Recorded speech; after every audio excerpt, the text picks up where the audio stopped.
Hey everybody, what's up? It's Chase. Welcome to another episode of the Chase Jarvis Live Show here on CreativeLive. You all know the show. This is where I sit down with amazing humans and I do everything I can to unpack their brains with the goal of helping you live your dreams in career, in hobby, and in life. And today's episode is a whopper. It was recorded not live a short time ago, and that's why I'm recording this little intro. And my guest for this show is the inimitable, the one and only Mr. Guy Raz. Now, Guy Raz is the creator and host of the popular podcast, How I Built This, which I listen to virtually every episode.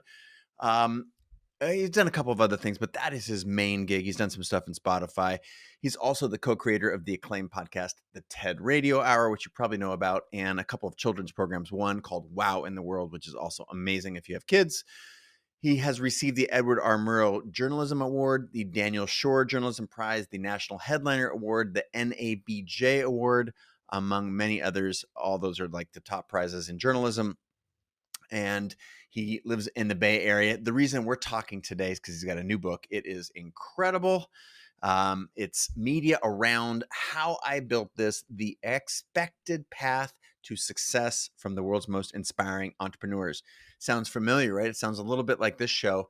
Of course, Guy Raz is a legendary interviewer, but what he has done is interviewed, I think, 300 people and taken the most compelling stories of entrepreneurship, of how to become your best, of what worked and what didn't, trials, tribulations, failures, and successes of so many of the companies that we respect, admire, appreciate. And there are a ton of learnings baked into those pages. So, of course, we cover all kinds of other ground that is not the book. So I know that you will get a ton of value, and I just probably should get out of the way and introduce again the one and only Guy Raz. Let's take it away.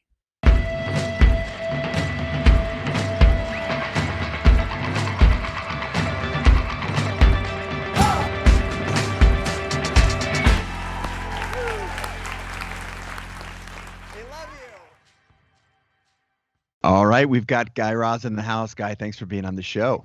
Thank you for having me. You are no spring chicken when it comes to making podcasts. I was just checking out, of course, How I Built This, which has 26,000 some odd reviews. And we were talking right before we rolled live about this could be a blessing and a curse because you are so popular that so many people are taking a look at your stuff. Does that have anything to do with you putting out a book? You wanted to try a new medium because you've mastered audio.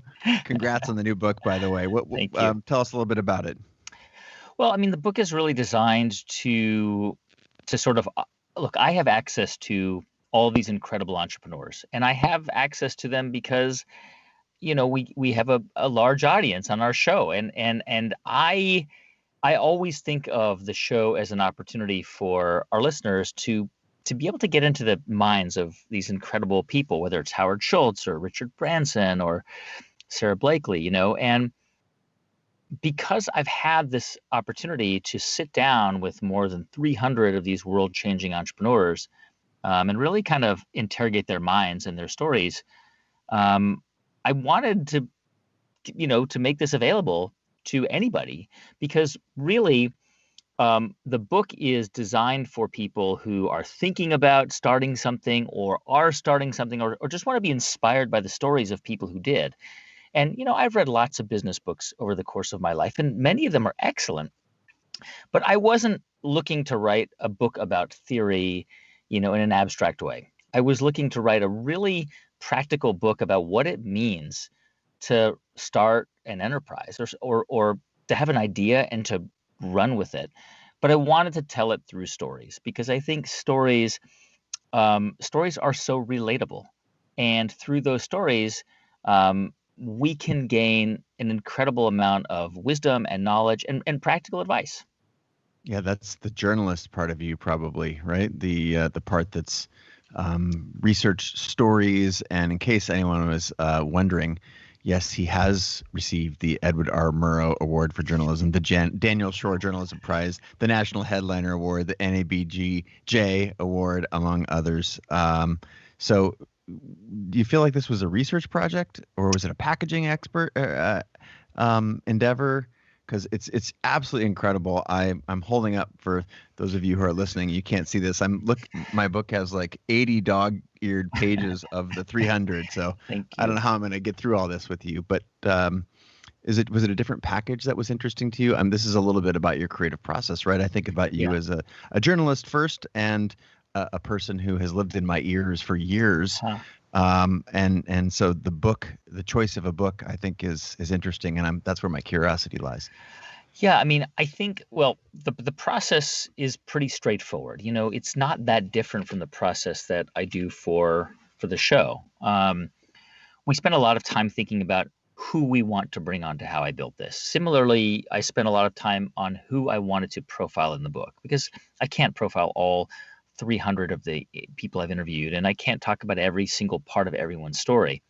I do a lot of research before I interview somebody. So whether it's you know Ron Shaich, the founder of Panera, or Nancy Twine, the founder of Briogeo, or Joe Malone, the founder of Joe Malone. I mean, anybody I interview, I spend anywhere from 10 hours or more sometimes reading about them, really doing a deep dive into their lives. And it was a similar process with the book. Some of the information comes from, of course, interviews that I have done that appeared on the show. My interviews on the show are about an hour, but I actually interview people for much, much longer than that. So a lot of that ends up on the cutting room floor, and there's a lot of wisdom and insight that comes from the cutting room floor, in addition to connecting the dots too. So for me, the process was, as I say, very similar to the way I do the show, which is really thinking intentionally about a person, about their story, and about where their story fits in the continuum that I'm trying to sort of trace, that continuum of a journey, because the book is really designed as a journey from the very, very beginnings, when you have the inkling of an idea, all the way to whether you decide to exit or you decide to continue running it. The book is designed to answer all of the questions in between. Well, of the people that you've named so far, or the people that have blurbed your book, Adam Grant, Angela Duckworth, Mark Cuban, Joe Gebbia, Reed Hoffman, Richard Branson, all of those people are either dear friends of mine and or CreativeLive, on the CreativeLive and have been on this show, or investors in CreativeLive. So in case anyone's out there is wondering, there's an insane crossover with the work that that Guy has done, and specifically packaged in this book. And I want to spend more time talking about the book and the journey that you talked about. I think it's beautifully laid out in 3 parts. But before we do, for the 1 out of 100 people who may be new to you or your work, I want to go way back before the book and before your journalism career, and go back as a child. And I was hoping to hear a little bit about what drove you in the direction that you ultimately chose to pursue. Was it some sort of innate curiosity? Were you kept for something? Were you expressly passionate about research, storytelling? Give us a little bit of insight on Guy the kid. I grew up in a home where we were very engaged. We talked about the news. From a very early age, I can remember. I mean, my mom and dad got Time magazine and Newsweek. We got the LA Times delivered to our house every day. We watched 60 Minutes as a family. We were always talking about the news. And there was my parents didn't hide the news from me. The 80s were full of stories of terrorism and hijackings, and the Space Shuttle Challenger explosion disaster. I mean, the current events and discussions about current events were really big in my home when I grew up. My mom and dad were entrepreneurs. They started a small business selling jewelry when my dad was in his early 40s. So Pearls, is that right? Pearls, Pearls? yep. He left a safe, comfortable job to take a risk and to start this small business. And as I got older, up middle school and then high school, I fell into the newspaper. I loved being a reporter. I loved the opportunity to go and talk to anybody, whether it was the principal of the school or a student or cover an event. And what was nice about it, and what I really discovered was that for me, once you put a notepad in my hand, it was like a hall pass to a different world, because I'm actually naturally shy. I am naturally introverted. I really do need to spend time alone, and I don't easily just meet people and introduce myself. I've never been that way. But when I had a notepad in my hand, I could talk to anybody. And it was sort of it was a way for me to kind of be a version of the person I wanted to be, which was the person that would go up to people and say, "Hi, I'm Guy. Tell me a little bit about yourself," without feeling awkward. And that was really the beginning of it. I mean, I was the editor of my high school paper. I went to college. I did the paper. I wanted to be a journalist, and I wanted to tell human stories. I wanted to go overseas, which I eventually did. I wanted to do those things because for me it was like a form of therapy. I was able to have the courage to talk to people simply because I had the notepad in my hand. Curious to hear how that courage evolved from the reporter, in a sense, behind the scenes or behind a byline, to someone who's now a popular culture icon. I mean, you're hosting TED. You've got, one of the top podcasts in the world. You've been on the Tonight Show. I mean, this is a little bit of a leap here. We're not necessarily following the linear arc, but is that something you've gotten used to over time, or is it still a part of the business or the job that pains you? How does not Guy Raz the kid, but how are you reconciling those two, the shyness with now being out in front of so many people? I've learned to kind of rise to the occasion as I become more and more well known. I'm still, lucky enough that the vast majority of people who listen to my show or my shows don't know what I look like. They don't take the time to look. So it's not often when I'm out on the streets and somebody recognizes me. It does happen. It happens more often than it surprises me every time it happens, but it probably happens, in pre-COVID days, probably once a week.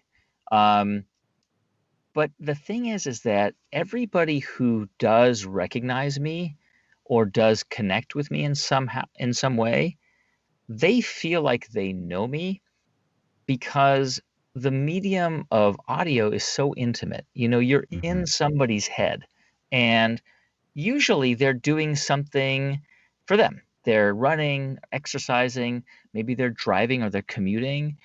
But most of the time when people listen to me, they're by themselves.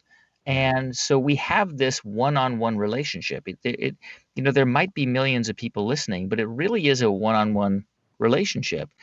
And so when I meet people who recognize me or who want to connect with me, or, when I am at a public event and, people want to take photos, it's not actually, for me, it's wonderful. And it's not awkward for the people who meet me because, as I say, the person I am on the show is who I am. Obviously, it is the best version of me, right? I am the best version of myself edited on the show. And sometimes I'm in traffic and I'm honking. I'm also, I can also get, irritable. But, generally, like that person who I am on the show is who I always try to be, and try to live. And so I feel like people feel comfortable when they meet me.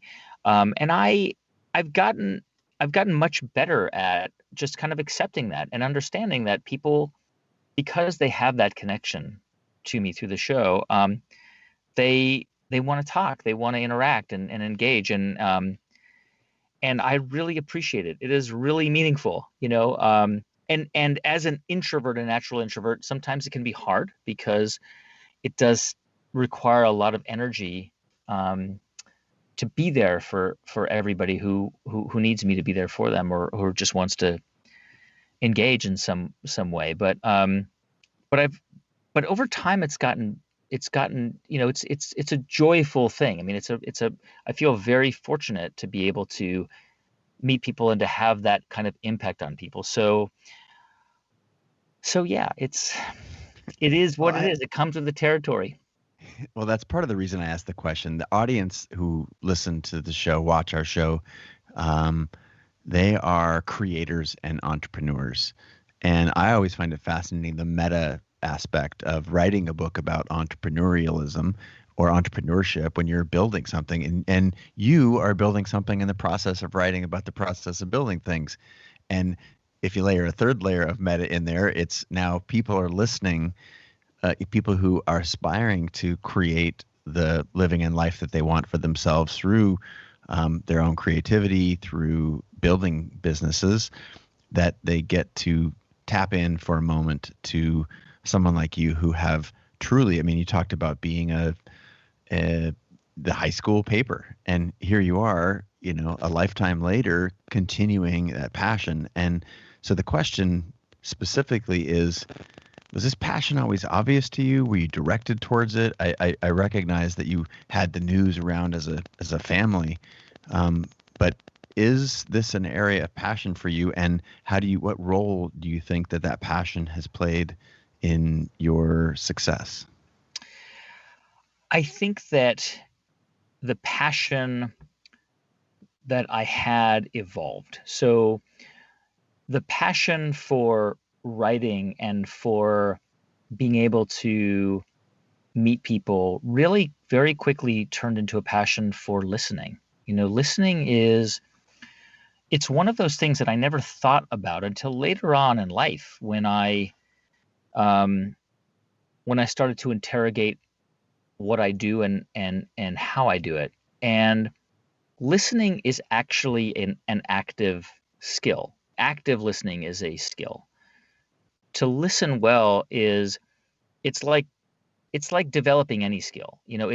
We most of us aren't naturally good listeners, but if you can really begin to try and listen to somebody's story, what you discover is that most of the time people have pretty amazing stories. And for me, when I started out as a journalist in college and then after college, just trying to get any gig I could, any writing gig, I was always just attracted to individual stories. One of the earliest stories I ever wrote it was actually the first professional story I ever wrote. It was for the Washington City paper, a free weekly in Washington, D.C. I wrote it in 1998. And it was the story about an actor, a woman named Suzanne Richard. I'll never forget her name.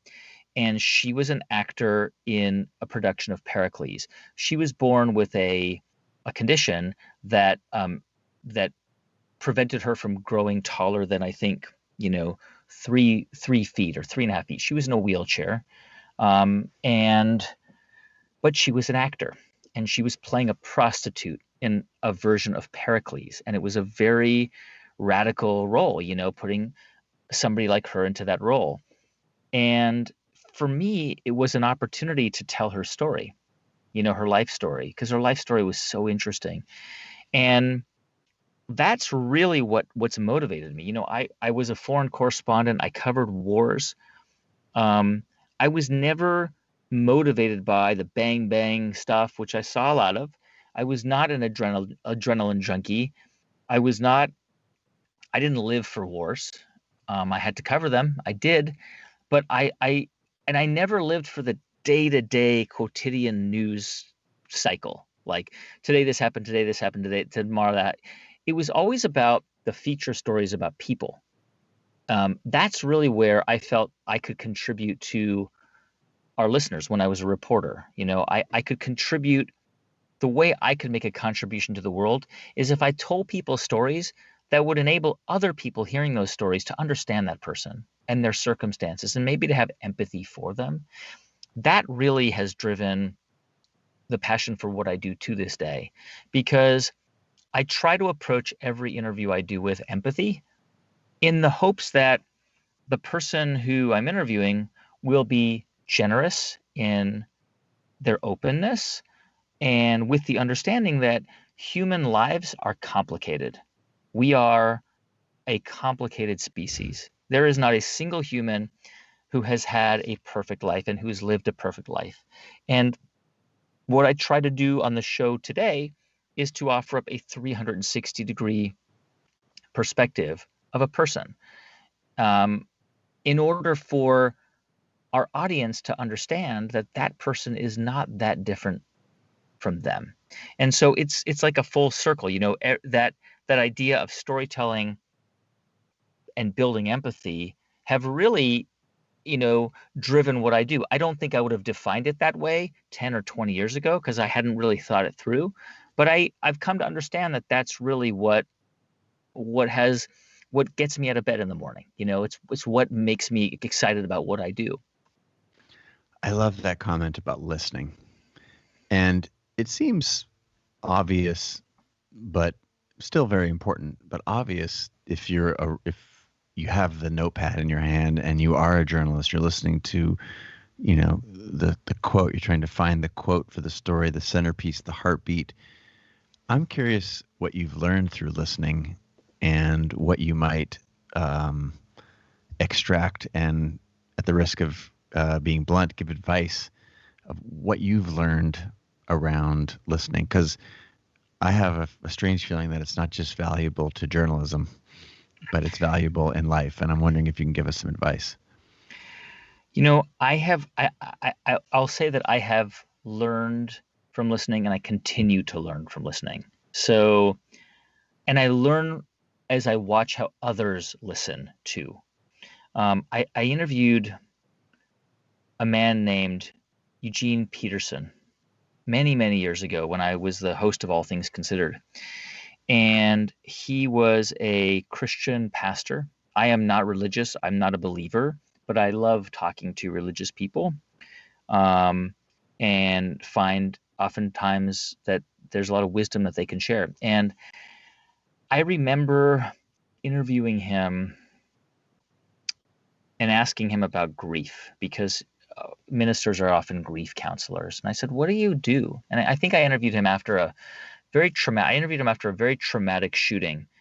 I believe it was the shooting in Colorado, in Aurora.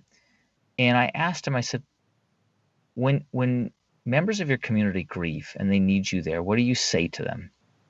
What do you say to them when they're grieving and they're talking to you? How do you respond? And he said, I sit with them in silence. I listen to them, but often I don't say anything back. I just acknowledge what they're saying.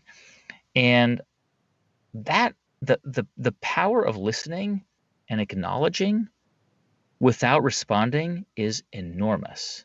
And I don't do this consciously in interviews, but I do it in interviews because people want to be acknowledged. I think a lot of people in the United States have had the opportunity to have really powerful, difficult, intense conversations over the last many months around race and equity. And some of those conversations I've been able to have been so powerful and meaningful. And so much of that is because I've had an opportunity to listen, and to acknowledge the words that are coming out of somebody else's mouth, which carry enormous meaning. And that's really what I think the sort of the first step in being an active listener is taking it in and really trying to understand and trying to acknowledge the meaning of the words that the person you're communicating with is using. That for me is really one of the most powerful lessons that I have learned. And I hate to use the word tools because I don't do it actively, but I think tools that I use as an interviewer, which is sometimes just listening without responding. I I think creativity is a capital C that so many, it's not just, art certainly is a subset of creativity, but I think of what you do is wildly creative. And if your craft is listening, what I'm hearing you say is it's like a master class in how to connect and how to be empathetic. And for those out there who both want to master any craft and specifically those people who want to master the craft of listening and connecting and empathizing, how have you gotten so good at this? Wow. I don't think that I'm not saying this to be falsely modest. I don't think I have any inherent gifts or talents. I think there were a few things that happened in my career that gave me some tools. Like, look, I was a foreign correspondent for 6 years. I covered stories in 50 countries. I was able to cover wars. I was able to really immerse myself in many different cultures. I had to read a lot of books about the different countries from where I reported to begin to understand them. I met a lot of people. So there are a lot of cultural references that I've absorbed over time, which I feel very fortunate because I can kind of, grab those sort of disparate bits of information in my mind and use them to connect with people. I had an interview once with Rita Ora. She's a pop singer. I did a show with Spotify called The Rewind. I would interview pop singers. And Rita Ora is a huge pop star from the United Kingdom. And she got on the interview, and I started to talk to her about her background. She is a Kosovar Albanian. And I spent a lot of time in Kosovo as a reporter. I know the country very well. I know, and her parents took her out of Kosovo in 1997 or 1998. And the first 10 minutes she was just her mind was blown, because as a pop singer, most of the interviews she does are with music journalists, and it's very unlikely that those music journalists spent time in Kosovo or knew about the war. Not that they're uninformed, but that's just not what they would have done. That's not their area of expertise. And that really created a connection between us. And so I have that through experience, but really the rest of it is like shooting free throws. I have stood at the free throw line for 25 years, and for the first 5 years, I didn't make a basket. They just kept hitting the rim, or they were air balls. And then the second 5 years, I started to make a few baskets. And now, in year 23 of doing this, I sink more of them. It really is.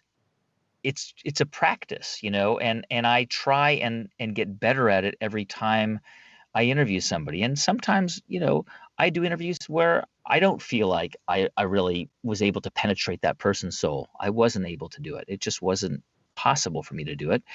And I try to reflect on it to figure out what happened. Where do we miss? Where was that connection missing? Because connection is really important. I mean, and you can see this in like, for example, Oprah Winfrey, who's a master interviewer. She knows how to connect with the people she's interviewing, and it's why they're often very deep conversations, because she finds those points of connection. And so all of the things I do they're not gifts. Yes, I am good at what I do, but I'm good at what I do because I was really bad at what I do for a long time. This is such a profound, simple and yet profound concept that is a thread throughout the show. The best in the world across any endeavor, there's this, at first there's a passion, a genuine curiosity, joy for that thing. And then there's repetition and reflection and repetition and reflection. And so for those listening at home, whether your passion is to be a world-class reporter or host or painter, entrepreneur, or anything, like, I love that you validated this from yet another. We haven't had many hosts of other shows on our show, and I just think that is a fascinating thread that transcends any discipline and any time in history. The most curious, energetic, and it takes energy to do this. You just talked about, you stood at the free throw for, you didn't say 5 weeks or even 25 weeks. You said 25 years. Yes. 25 years. Well, thanks for retracing a little bit of your passion and history. I want to shift gears now and talk a little bit more directly about the book. One of the things that I admired about your book is that it doesn't, most business books or books that share stories of entrepreneurs are, they just pull out the shiny bits. And I think there's that a connection, a hook back to something you said just a few moments ago around, I think you said you like to tell the 360-degree story. Yeah. And a book that says, take this perfect thing, A, and move it to perfect spot B, C, and D, and then you have an excellent outcome. And, my experience is like, okay, you're an entrepreneur. You have to cut off which one of your hands. Which one would you like to cut off? Right.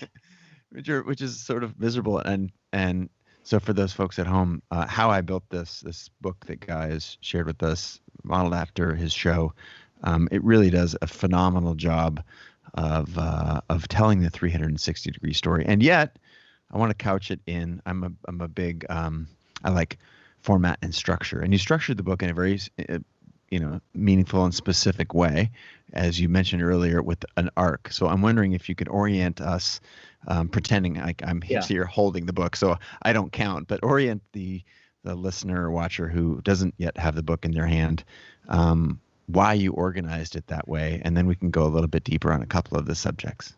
Did you ever read any Joseph Campbell in college, maybe? Oh yeah. And I reread it. I wrote a book in September of last year, and I referenced it many times because I was trying to emulate so many of the best parts of it and what I learned, and failed probably miserably, but it's an amazing, right? course. And he inspired George Lucas to create Star Wars, and basically, right, the idea is he identified a common narrative arc, or series of archetypes in classic narratives, whether it's Gilgamesh or the Odyssey or the Bible. And while I don't know if Joseph Campbell would roll over in his grave to know that my entrepreneurial show is inspired by him, I hope he wouldn't. It is because I think I see these stories as heroes' journeys. There are moments where the hero has to slay a dragon, or almost gets defeated by the dragon, falls into an abyss, and comes out, and finds a mentor, and all of those elements are found in stories of entrepreneurs and brands building something with meaning. And I wanted to organize the book that way. That's why, I've got the 3 sort of sections. The call starts with the call, because that's, that really comes from the idea that Joseph Campbell codified. There's a call. For some people, it's a calling, but there's a voice that says, you must do this. This is the thing you were meant to do. Now go on your journey. And the book is designed to be a journey. It's just told through, hundreds of different entrepreneurs and their stories, but really designed to impart their wisdom and their experience through the different segments and chapters of the hero's journey. Just to make a point of connection between us, my book is called Creative Calling, and the calling that you reference in the beginning and the call is, is part of the reason I put that in the title of my book. About it's same thing. It's about this journey and a process. And I want to read a line from the opening, just to ground the folks who are listening and watching right now around how appropriate this is, because this, I think, it epitomizes the audience here. It says, entrepreneurship isn't very natural. It defies many of our most human instincts, our desire for security, our fear of crazy risks, our tendency to go with the flow and not make too many waves. As much as we think of ourselves as unique individuals, we also like to fit in and be chosen by those who fit in and were chosen before us. And yet, the entrepreneur, the creator, if you will, there is a part of us that rebels, that is unwilling to accept the status quo. And I think, as a Nietzsche quote, an artist should never tolerate reality. And so I'm wondering, there clearly, what part of you do you see in this entrepreneur, the journey that you wrote about? I am naturally risk averse. It's why, I grew up with watching my mom and dad struggle to start a business. And eventually they did create a sustainable business, but it was a lot of work and there were a lot of risks involved. And I was attracted to doing the precise opposite, which was to find, stable employment. I did then go become a war correspondent unintentionally. It just happened because I was overseas. In the name of safety and Yes. security, right? But, I've always been, I'm sort of a hybrid between a risk taker and being risk averse. But I wouldn't say that taking big risks comes easy to me. I had to learn that over time. I had to learn how to take big risks and how to understand that with risks, big and small, there is a huge potential for failure, and it really, for me, the biggest risks that I've taken in my career and in my life and, in starting the show, and I've got, a production company and I have another one where I make children's programs. All of these ventures are risky at a certain level. But what I find is that, as I wrote in the book, like we are sort of preternaturally inclined to avoid risk. That's a survival tactic of our species. But at the same time, without risk, we don't grow. We don't move forward. And I think it took me quite a while to come to that realization. It probably really only happened to me in my my sort of mid-30s, where I started to understand that if I wanted to do something that I cared about, really with meaning that I could shape and design, I would have to start taking risks. And I do. But I will say that I try to, like I think many people, mitigate those risks. I wouldn't want to take a risk that would put my children or my family in danger. I wouldn't want to take a risk that would um, that would that would result in collapse, right? But at the same time, without taking risks, you're never gonna see. It's a cliche, but you're never gonna reap the rewards of that risk. Well, that's one of the things that has been a thread in this show is the belief that the entrepreneur has to go all in, or the cultural meme, if you will. And yet, if you study it, you look and, Richard Branson is very famous for this. He told this to my face. He's an investor in CreativeLive and he's been a mentor to me. He said, mitigate the downside. And I'm wondering if, that is a sort of a little nugget of wisdom that I think is uncommonly or maybe inaccurately believed, that all entrepreneurs, of course you have to work hard and take risks, but the best ones, the ones that are successful in a serial fashion, they are constantly sort of mitigating the downside. Every time. Yeah. And if we use that as an example, I'm wondering, in your own words, what are some other really consistent themes that you saw and that you've put into the book across the hundreds of interviews you've done with many of the most successful and fulfilled entrepreneurs of our era? Well, one of them, as you pointed out, is the mitigation of risk. We have this myth of entrepreneurs as these kamikazes who jump out of airplanes without parachutes. The reality is, the vast majority of people I've had on the show mitigate those risks. They have a plan B. They have a fallback plan. It doesn't mean that they aren't committed to their main idea or their goal, or it doesn't mean that they don't believe it's going to work.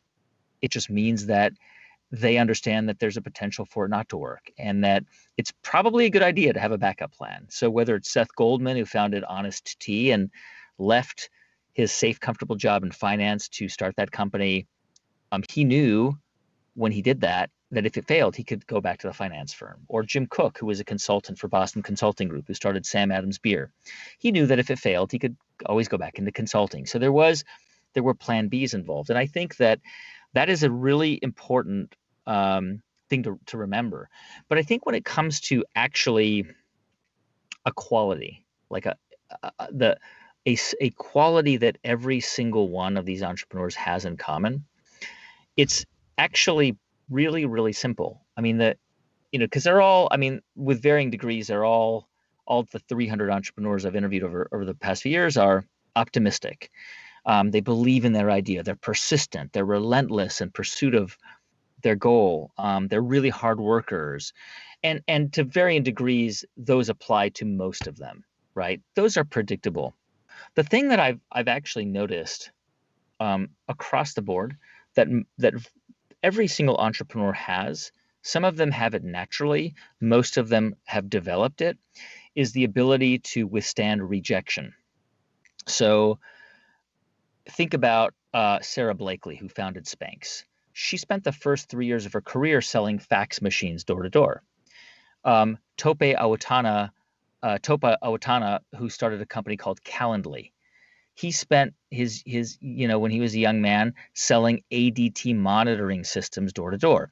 Both of these entrepreneurs knocked on doors and had most of those doors slammed in their face. And most of the time people said, not interested, no soliciting, get off my property. But that developed a resilience over time, the ability to understand that eventually, someone is going to say yes, and don't take those no's personally. I think we are all inclined to seek out validation, and yes is validation. But too much yes is often not helpful. We need to hear the no's. We need to have that pushback, because it forces us to sharpen our pitch or sharpen our idea or make a stronger case or just keep moving on. And I think that if you can figure out a way to expose yourself to rejection in a meaningful way, you can really learn how to become a successful entrepreneur. Many of the people who've been on How I Built This were salespeople. They went door to door. They had to deal with rejection after rejection. And by the way, it's a common trait among Mormons. Many 18-year-old Mormons go on a 2-year mission. And we've had several Mormon entrepreneurs on the show, David Nieman of JetBlue and Davis Smith of Cotopaxi and Joel Clark of Kodiak Cakes. They go on 2-year missions when they're 18. They're sent with no money. They got to figure it out on their own. They've got to use a bicycle to go all around rural Brazil or Australia or wherever they are. They got to knock on 1,000 doors with the Book of Mormon, trying to convince people to join the flock. Okay, it's basically a form of entrepreneurship. And 995 doors slam in their face, and they have to be polite and gracious and poised. And if you know Mormon, the chances, I hate to stereotype, but that's part of the culture, to be polite and gracious and poised. And they come back from those 2-year missions. Many of those young people, they're 20, they are better equipped to take on life than their counterparts, their 20-year-old counterparts who haven't done a mission or some kind of public service or have, Peace Corps or something like that. They are ready to take on the world. And in the case of Joel Clark, who founded Kodiak Cakes, he came back from his mission and he was like, I'll go door to door selling pancake mix, no problem, because he'd already had 2 years of, most people saying no, not interested. But he knew that eventually enough people would say, yeah, I am interested. And that's really what he was after. So I think rejection, the ability to withstand rejection, is the absolute key that connects almost everybody I've ever had on How I Built This. Fascinating insight. Fascinating. I want to dispel a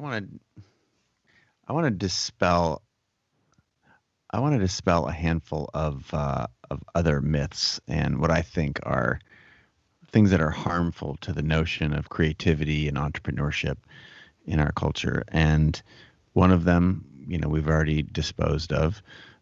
Another is funding. And there's a point in the book where you talk to Toby Lutke, and he's a dear friend, as his counterpart is COO Harley Finkelstein.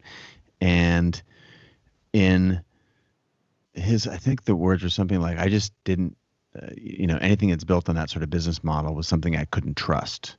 And so what could you tell us to dispel the myth of requiring funding for becoming an entrepreneur? I mean, if you are trying to create the Peloton bike, it's pretty hard to do it unless you are independently wealthy. And John Foley wasn't. He knew he could not manufacture at scale or even a prototype of that very expensive piece of machinery without some funding. But he still went to 400 people before he got enough seed money to start that company. Wow. Now, the reality is, most of the time, you can start a business, in a relatively small, simple way and use the cash flow to slowly and gradually build it up. But as you know, Chase, I mean, especially in Silicon Valley and founders coming out of business schools, they want to scale quickly and they look for funding quickly. I think that the myth about funding is that some people have unlimited access to it and some people have no access to it. And that is partially true, right? In the sense that there are some people who, if you go to Harvard Business School, you have a network of people you can tap into. But if you're Toby Ledke of Shopify, he didn't have a network that he could tap into. It started with his girlfriend, his then girlfriend, now wife. It started with her parents, asking them to lend him a little bit of money. They didn't have a whole lot, but they lent him a little bit of money. And then he was in Ottawa and they happened to know some people in Ottawa and he asked them to introduce him to them. In the case of, of many entrepreneurs who've been on the show, they sort of start with the people they know. It's like, do I know this person from my church or from my community? Or, hey, I know a friend of a friend's, uncle works at this company or has access to a little bit of money. And they kind of gradually can sort of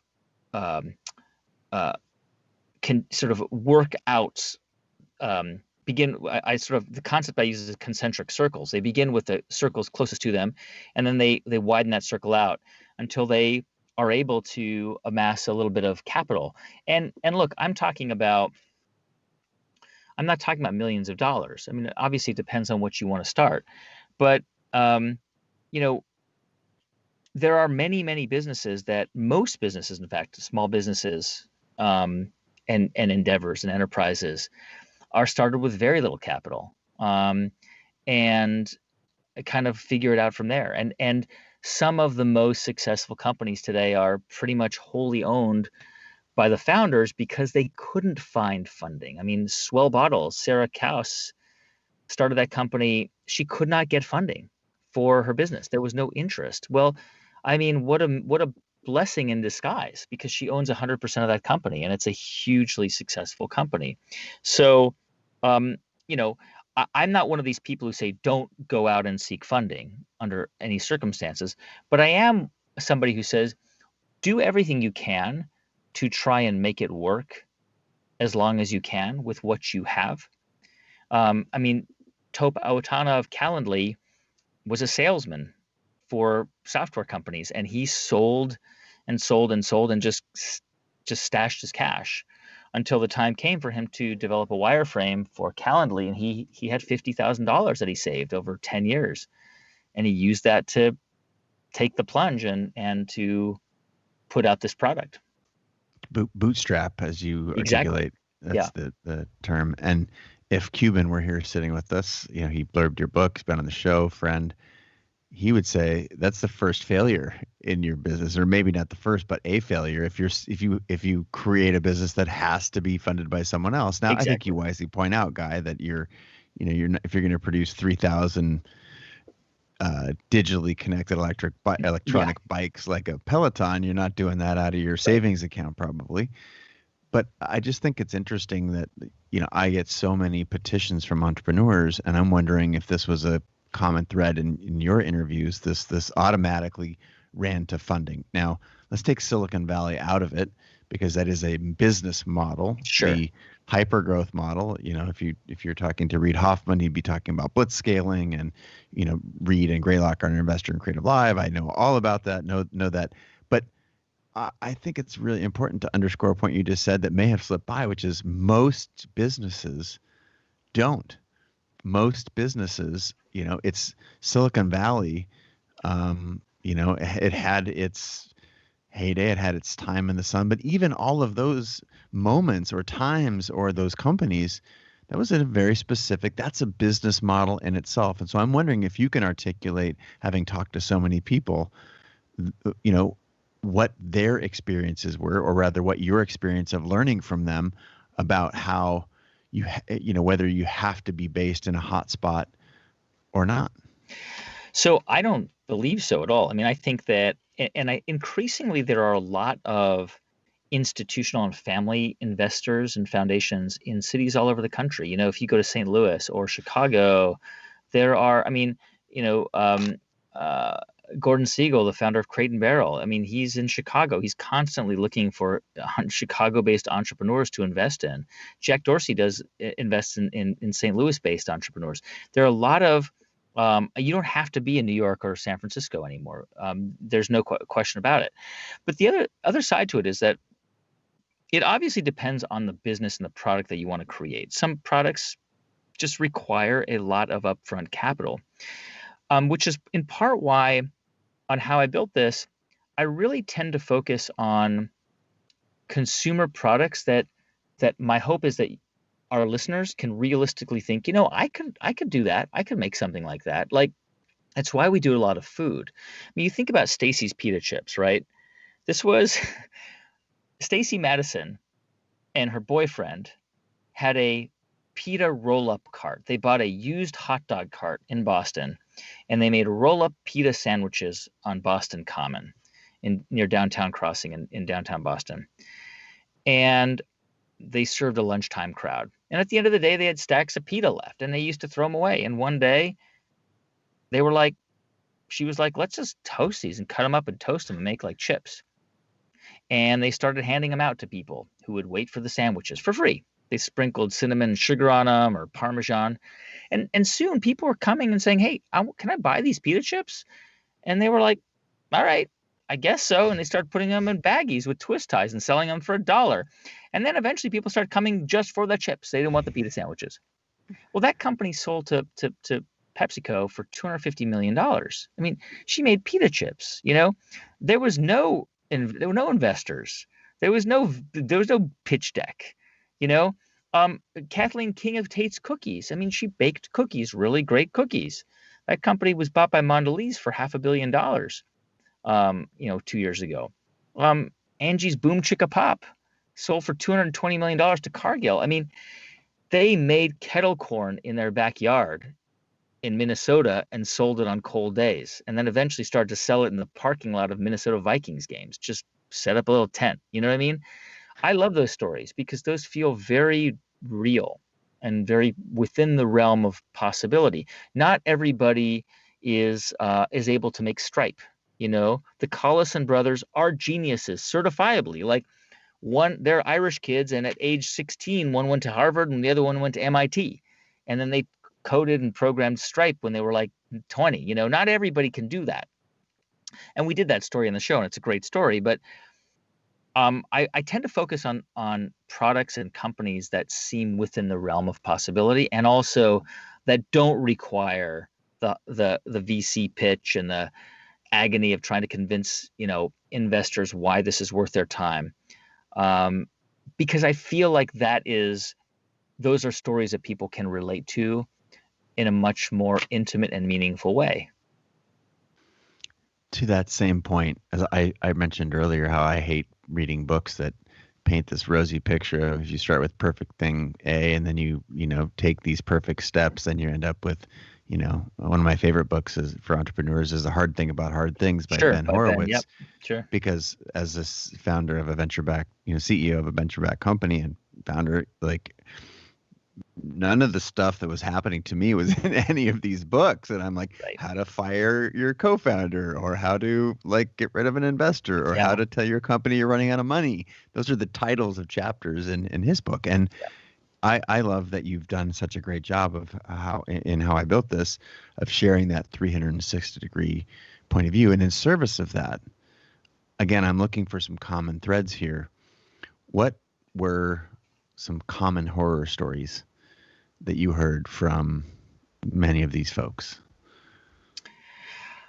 I mean, there's always the challenge of co-founders, right? And there are examples of co-founders who do fall out of love, who have to figure out how to how to separate. And a classic example of this is the story of Bonobos. Andy Dunn and Brian Spaley's co-founder, really was Brian's idea. But ultimately, these two co-founders had to decide which one was going to stay. And it really tore the company apart. I mean, it almost tore it apart. And eventually Brian left and Andy continued to run the company. And I think that's something that has happened, that happens quite a bit. We've also had some really interesting and important, I think, intimate conversations I've had with founders where they did survive that crucible, and they survived it by being very intentional about it and by looking for help. The co-founders of Reddit, even Adam Lowry and Eric Ryan, who started Method, they had a lot of challenges that they had to work through, and they talked about it. There were co-founders who divorced. Susan Griffin Black and her husband Brad were married, started EO Products, the company that makes these wonderful natural home remedies and essential oils and soaps, and they divorced. They had to their marriage collapsed, and they decided to continue to be business partners and run that company. Today they're best of friends. I mean, it's a remarkable story, but certainly was incredibly difficult at the time to kind of navigate and to figure out. But look, the reality is every business is going to have some kind of horror story at some point. There's going to be a moment or many moments where they will fall into a crisis or a crucible, and it can happen tomorrow. I mean, you think about a company like Airbnb. Airbnb at the beginning of this year was valued at $44 billion. All of a sudden, COVID-19 hits. In a 2-week period, their business drops 80%. 80%. I mean, they had to fire a quarter of their workforce. I talked to Brian Chesky about this recently. The most recent episode of the podcast, right? Yeah. And that is, and you could just hear the pain in his voice. This is a company that he and two friends started an apartment in San Francisco, and he's got to let go of a quarter of people he knows. It's the hardest thing that he's had to do in his professional life. And you would think that they're on top of the world. So, crisis is inevitable. It is going to happen. And the key is how businesses and how these leaders respond and deal with them. In Brian Chesky's case, I would recommend everybody read the open letter he wrote to his employees, because it is one of the most transparent and empathetic and just big-hearted letters I've ever seen a CEO write to their employees. It's very, very real, and I would hope, and I think that the people who unfortunately had to be let go, who read that letter, probably really appreciated it. Yeah, that thread, I think you nailed it in saying it's not if, it's when. For every business, and that's part of what I'm hoping to remind people who see entrepreneurship as this shiny thing that is very popular and sexy, and pop culture's glorified it in many ways. And I want to thank you as an entrepreneur and a creator myself for telling the 360-degree story, and that's part of what I found so fascinating and beautiful about the book. I mean, to have chapters titled "The Art of the Pivot When Catastrophe Strikes." You already mentioned the Crucible. That's somewhere in here. I remember what chapter that one was, but I think there's so much reality and empathy in your willingness to put that in a book. Was that a part that was hard for entrepreneurs to share with you? Did you observe that, or did you find that was you shared some personal qualities? Some of this is about companies, right? I'm trying to connect the emotion and the attribute of the human versus the company. It's hard for a company to do X, Y, or Z, or companies will have hard things happen. But I want to just peel that layer one back and say, all right, what about the humans? Yeah. You mentioned resilience early on. Anything else in dealing with these catastrophes? And if the company is experiencing that, what about the individual humans? What are the attributes, and what were some of what did you observe? Was it empathy, connection, resilience, all these things? Some of them, none of them? Help me understand. Yeah, I mean, it's all of those things, and it's, I look to tease out those moments of their lives when they're lying on the bathroom floor crying in the fetal position, right? Because that's when somebody's at their most raw and most vulnerable. And I had a wonderful episode of the show about Eventbrite with Julia Hart. She co-founded it with her husband and is a CEO of the company, and it was doing really well. They went public. They had some challenges with their IPO, but on track to do okay. And then COVID hits. Well, their whole business model is live events. She came back on the show and joined me for an update, and was very, very honest about the challenges they're facing and about how they are trying to navigate this very challenging landscape. She has employees. She has a responsibility to those employees. She has a responsibility to keep her business afloat, and that's really weighing on her. But I think that what I have found is that, like in the case of Julia Hartz and other leaders who face real crises, Jenny Britton-Bauer of Jenny's Ice Cream, when Listeria was found in their ice cream, 8 years ago, they had to recall all of their ice cream. They were losing $200,000 a day, which was a lot of money for that company, and it would still be today. The key is transparency and openness, and really asking questions and seeking out feedback and advice from the people around you. I mean, a lot of the founders are lucky to have partners in their lives or business partners who they can lean on too, which is oftentimes crucial. But I think on an individual level, if it's Jenny in the ice cream, or if it's Julia and Eventbrite, or Brian and Airbnb and layoffs, the key really is transparency. It's really one of the most effective ways that I've seen leaders deal with crises, to just lay it out there and just say, this is hard. I don't know. I don't have all the answers, but I'm trying to work to get answers, and I need your help. And that to me is also the mark of a really good leader. When you have interviewed 300 people for this project, at some point, maybe in the 200s, you start saying, okay, I think I've heard most of this stuff, because there's so much individuality and nuance between the companies and the products and the funding and all those things. But there's probably some things that surprised you between companies 200 and 299. I'm wondering, in all of your research, what surprised you the most about creators and the entrepreneurs in your stories?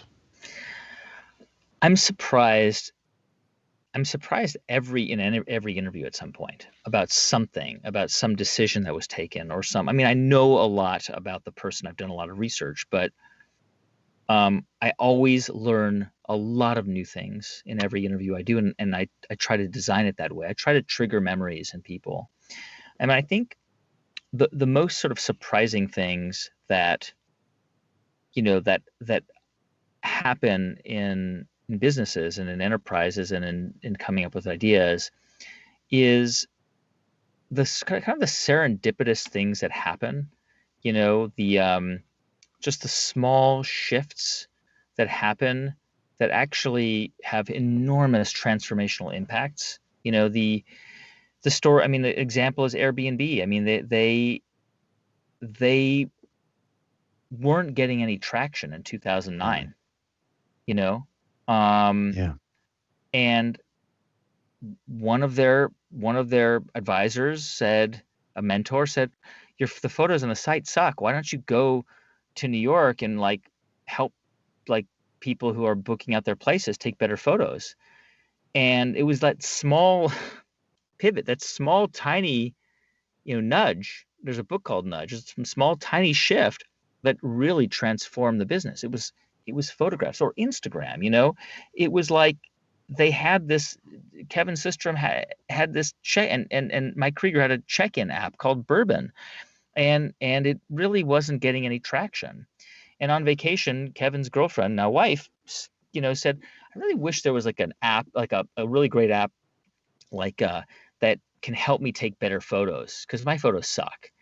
And that was like a light bulb moment. He was like, wow, that's the thing. Because they had a photo sharing feature on Bourbon. But then he realized, well, what if we can make everybody into a great photographer? Obviously transform Bourbon, completely change that business. And so to me, those are the most surprising things, that oftentimes it's serendipity. It's, and serendipity isn't just a series of random acts. It's when your eyes are open and you're actually looking around and interrogating what you do, that those serendipitous moments of feedback and insight come to you. Brilliant. Guy, we're just about at time, and I wanted to say thank you so much for being on the show and congratulate you, not just on all of your audio endeavors, which are the best out there, and you're a master, and it's fun to watch and listen to anyone who's mastered anything, but specifically you who have mastered storytelling and helping others do that. And by extension, the book, it's just masterful.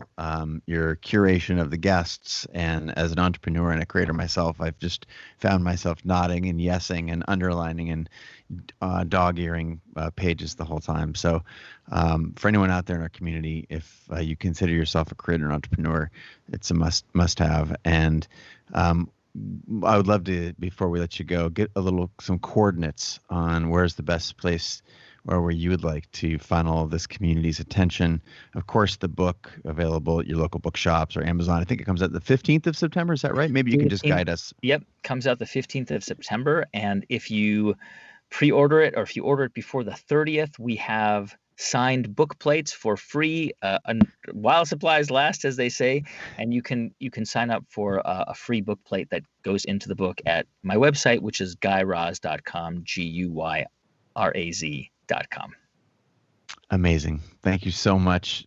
Been a pleasure having you on the show, and we look forward to having you back again at some point. And until then, to everybody out there in the world, please go pay a lot of attention to Guy and all his recent work.